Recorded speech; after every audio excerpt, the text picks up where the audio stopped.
Hello friends, আর নতুন video তোমাদের স্বাগত। আজ আমরা মহালয়ার সকালে উঠে বেরিয়ে পড়েছি কুমারটুলি যাওয়ার জন্য।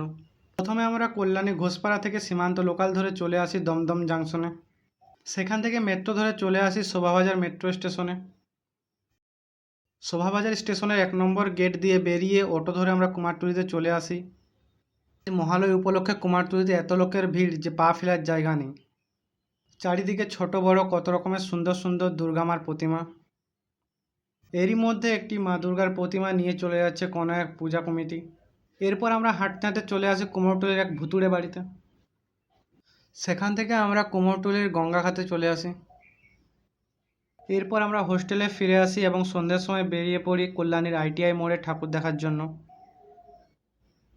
আজ উদ্বোধন উপলক্ষে কিছুক্ষণের জন্য মায়ের দর্শনের জন্য মণ্ডপে প্রবেশ করার এন্ট্রি দিয়েছিল, তো আমরাও সেই সুযোগে মায়ের দর্শন করে নিয়েছি।